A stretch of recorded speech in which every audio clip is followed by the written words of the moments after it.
गीत चतुर्वेदी का जन्म 27 नवंबर 1977 में मुंबई, महाराष्ट्र में हुआ। सिनेमा, संगीत और विश्व कविता में रुचि रखने वाले गीत चतुर्वेदी ने लोरका, नेरुदा, अदोनिस, दुनिया मिखाइल इत्यादि की कई कविताओं का अनुवाद किया है। मदर इंडिया कविता के लिए 2007 में भारत भूषण अग्रवाल पुरस्कार से नवाजे गए हैं। आपकी मुख्य कृतियाँ आलाप में गिरह और न्यूनतम मैं हैं। आलाप में गिरह। जाने कितनी बार टूटी लय, जाने कितनी बार जोड़े सुर, हर आलाप में गिरह पड़ी है। कभी दौड़ पड़े तो थकान नहीं, और कभी बैठे बैठे ही ढह गए। मुकाबले में इस तरह उतरे कि अगले को दया आ गई और उसने खुद को खारिज कर लिया। थोड़ी सी हंसी चुराई, सबने कहा छोड़ो भी, और हमने छोड़ दिया। नीम का पौधा। ये नीम का पौधा है जिसे झुककर और झुककर देखो तो नीम का पेड़ लगेगा। और झुको, थोड़ा और, मिट्टी की देह बन जाओ, तुम इसकी छां महसूस कर सकोगे। इसे एक छोटी बच्ची ने पानी दे देकर सींचा है। इसकी हरी पत्तियों में वो कड़वाहट है जो जुबान को मीठे का महत्व समझाती है। जिन लोगों को ऊंचाई से डर लगता है वे आएं और इसकी लघुता से साहस पाएं। मदर इंडिया उन दो औरतों के लिए जिन्होंने कुछ दिनों तक शहर को डुबो दिया था। दरवाज़ा खोलते ही झुलस जाएं आप शर्म की गरमास से, खड़े खड़े ही गड़ जाएं महितल, उससे भी नीचे रसातल तक। फोड़ लें अपनी आंखें, निकाल फेंकें उस नालायक दृष्टि को जो बेहयाई के नक्की अंधकार में उलझ उलझ जाती हैं, या चुपचाप भीतर से ले आई जाए कबाट के किसी कोने में फंसी इसी दिन का इंतज़ार करती कोई बहुत पुरानी साड़ी जिसे भाभी, बहन, माँ या पत्नी ने पहनने से नकार दिया हो, और उन्हें दे दी जाए जो खड़ी हैं दरवाजे पर।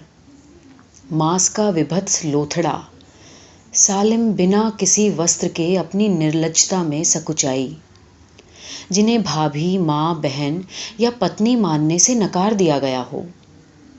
कौन हैं ये दो औरतें जो बगल में कोई पोटली दबा बहुधा निर्वस्त्र भटकती हैं शहर की सड़क पर बाहोश, मुर्दार मन से खींचती हैं हमारे समय का चीर और पूरी जमात को शर्म की आंजुर में डुबो देती हैं।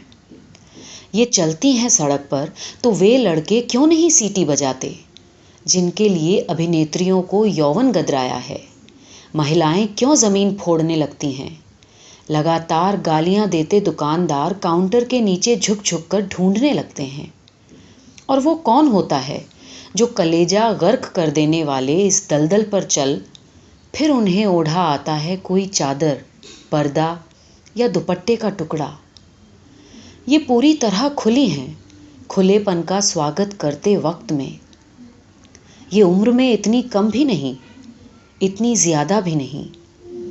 ये कौन सी महिलाएं हैं जिनके लिए गहना नहीं हया। ये हम कैसे दोगले हैं जो नहीं जुटा पाए इनके लिए 3 गज कपड़ा। ये पहनने को मांगती हैं, पहना दो तो उतार फेंकती हैं। कैसा मूडी किस्म का है इनका मेटाफिजिक्स। इन्हें कोई वास्ता नहीं कपड़ों से, फिर क्यों अचानक किसी के दरवाजे को कर देती हैं पानी पानी।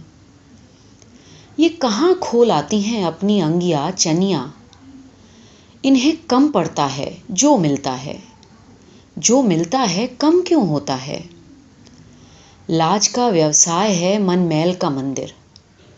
इन्हें सड़क पर चलने से रोक दिया जाए, नेहरू चौक पर खड़ा करके दाग दिया जाए, पुलिस में दे दें या चकले में, पर शहर की सड़क को साफ किया जाए। ये स्त्रियां हैं हमारे अंदर की जिनके लिए जगह नहीं बची अंदर। ये इम्तिहान है हम में बची हुई शर्म का। ये मदर इंडिया हैं सही नाप लेने वाले दर्जी की तलाश में। कौन है ये, पता किया जाए। यासुजिरो ओज़ू की फिल्मों के लिए। अगर तुम एक देश बनाते तो वो एक मौन देश होता। तुम्हारे रचे शब्दकोश मौन होते। तुमने कभी देवताओं के आगे हाथ नहीं जोड़ा।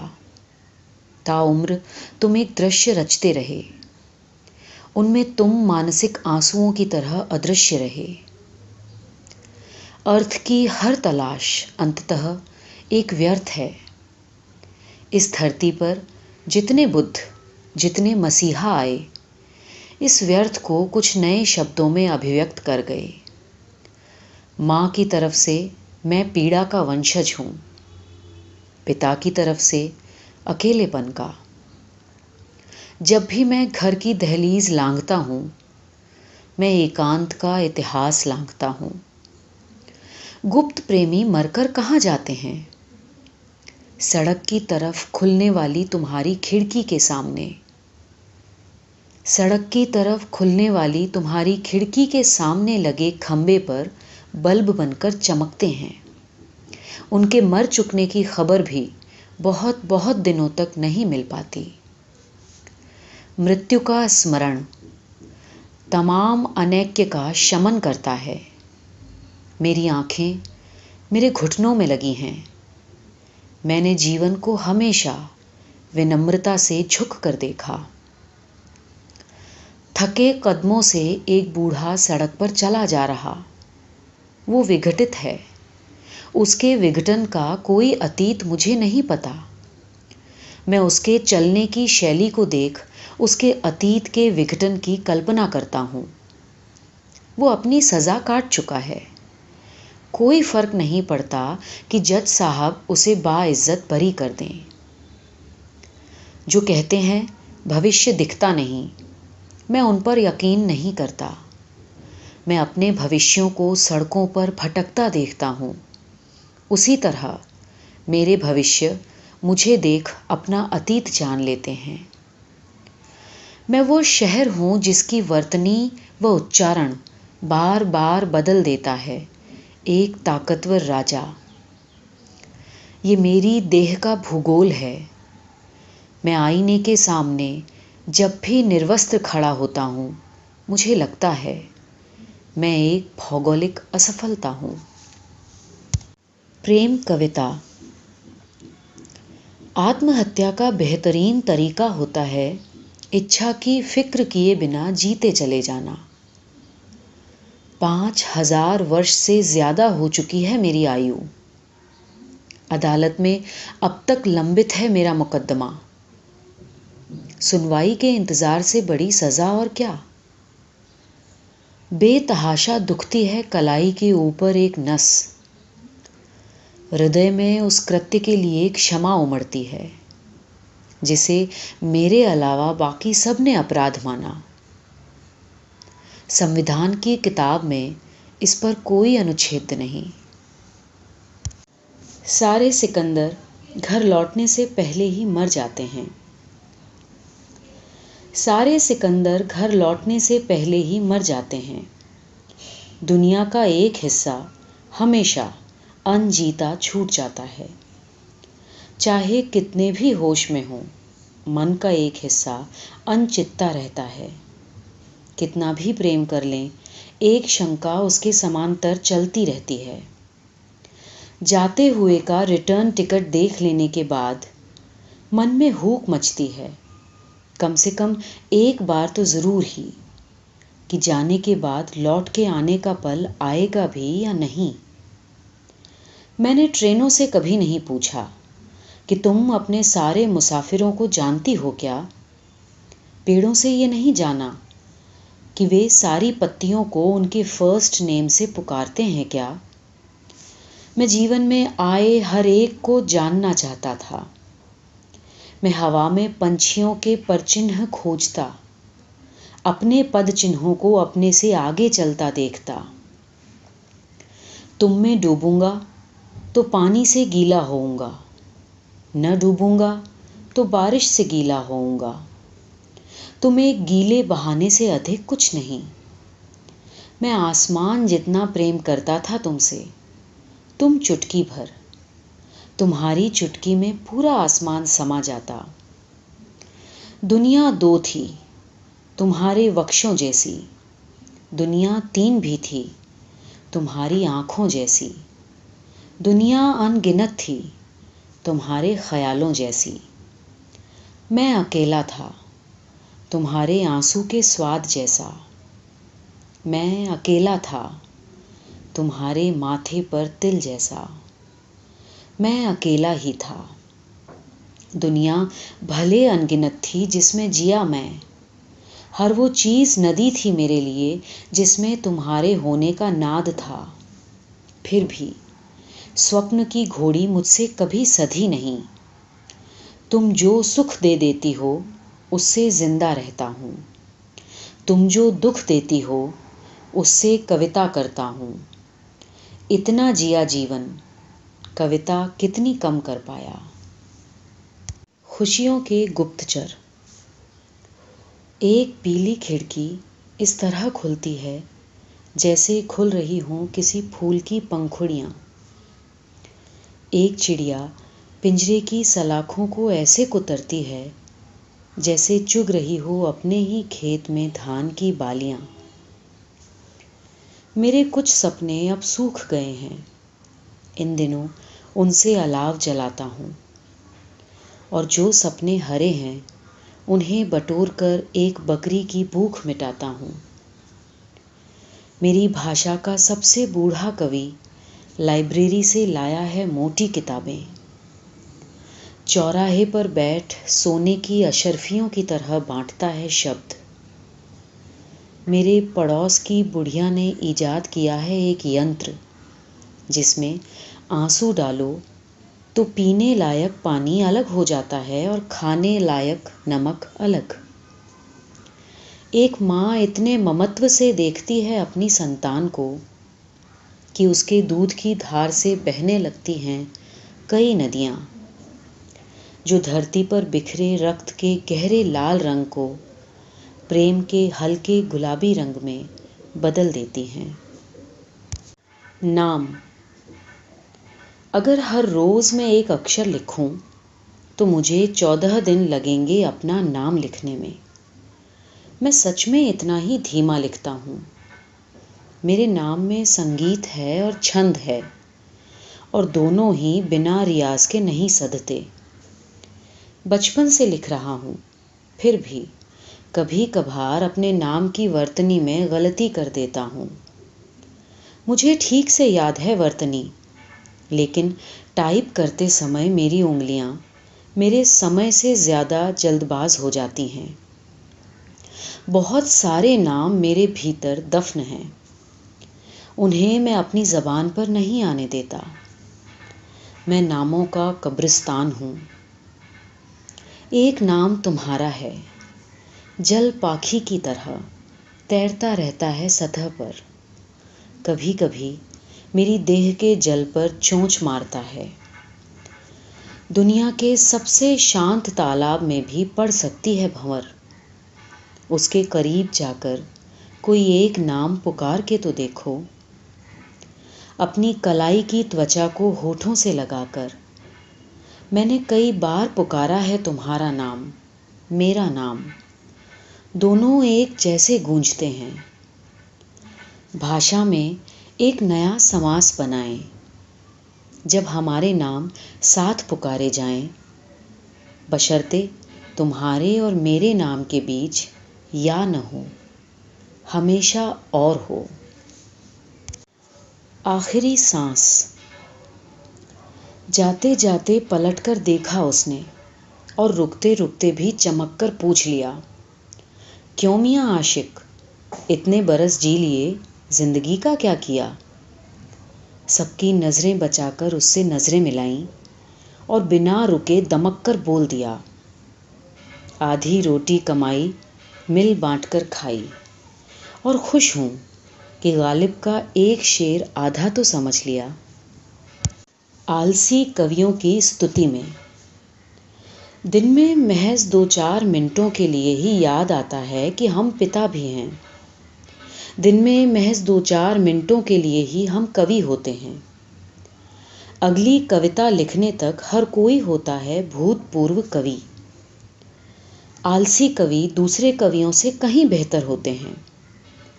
उनकी कविताओं में संपूर्णता के विरुद्ध कंपाती एक हिचक होती है। इस तरह वे अपना कवि होना देर तक बनाए रखते हैं। इसलिए भी बेहतर होते हैं आलसी कवि कि मारे आलस के कुछ पंक्तियों के बाद ही वे अपनी कविता से ऊब जाते हैं। ये कभी पूरी न हो सकेंगी, इस नाउम्मीदी के साथ उन्हें मुक्त कर देते हैं। इस तरह कुछ अच्छी कविताएं हमें पढ़ने को मिल जाती हैं साल 6 माह से। सामूहिक आत्मकथा। हम जमीन में दबे अदृश्य बीजों की तरह पानी की प्रतीक्षा कर रहे हैं। एक बूढ़ा सैनिक हमें अलमारी में रखता है, जंग के मैदान से जमा किए खाली कारतूसों की तरह, दौड़ते समय जेब में पड़े छुट्टे पैसों की तरह हम शोर करते हैं। हम शर्ट में लगे वे बटन हैं जिनके लिए काज बनाना दर्जी भूल गया। हम अन्य हैं, हम इत्यादि हैं, हम अन्यत्र हैं। हम वो नमस्ते हैं जिसका जवाब कभी नहीं दिया गया।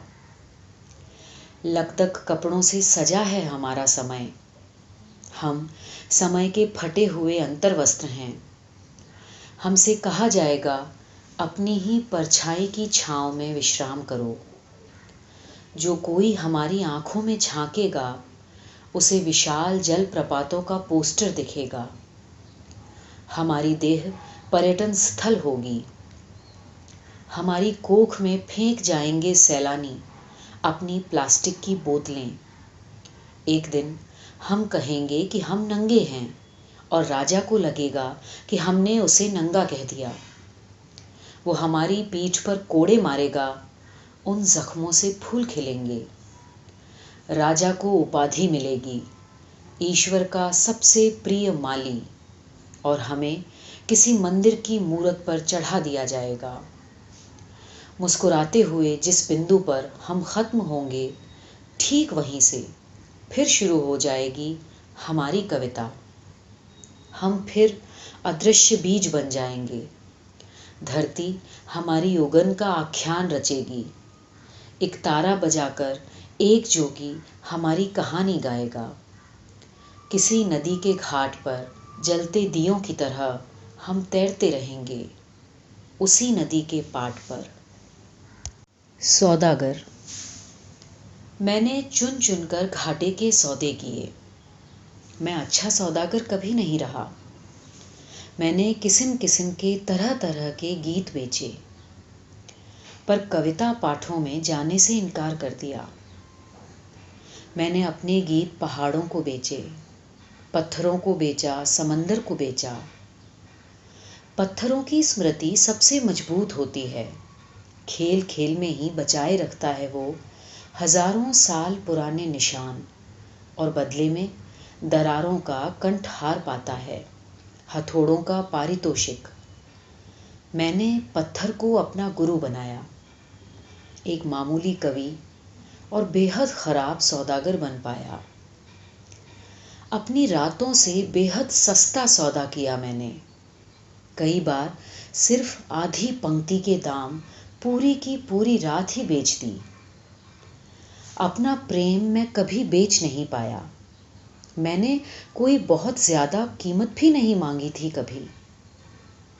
एक दिन मैं अनजान शहरों, अनजान बस्तियों, अनजान लोगों, अनजान स्त्रियों और अनजान बच्चों की तरफ गया और अपना सारा प्रेम वहां लुटा आया।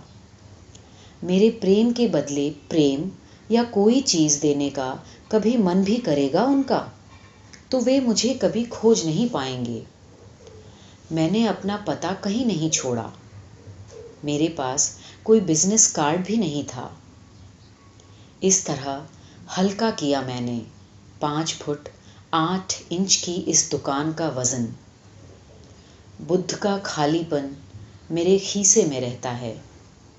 मुझे लगा अब मैं शून्य हुआ, खत्म हो जाए ये सौदागरी। पर प्रेम तो जैसे छिपकली की पूंछ है, जितनी बार कटती है नई उगाती है। मूल भाषा। हम एक ही भाषा बोलते हैं, पर अलग अलग भाषा सुनते हैं। बोलने की भाषा सबकी एक ही, समझने की भाषा सबकी अलग हो जाती है। जब वो कहता, लोग कहते हैं कि मैं अच्छी चाय बनाता हूँ, तो इस वाक्य को एक अनुवादक की दरकार होती, जो मूल के साथ न्याय करे और शब्दों का अर्थ खोजने की जगह इस वाक्य को बना दे, आओ मेरे साथ चाय पी लो। जब वो कहता, बरसात हुए कई दिन बीते, तो ये वाक्य हो सकता, आज, कम से कम आज, सिर्फ 2 घंटे तुम मुझसे प्यार से बात कर लो, बातें जिनमें कोई गाली, शिकायत या गुस्सा न हो, बातें जो तुम्हारे रोने और मेरे रोना रोकने पर ख़त्म न हो। जब वो कहता, तो वो हो सकता था, हाँ, मैं भी तुम्हारे बिना बेहद अकेला महसूस करता हूँ।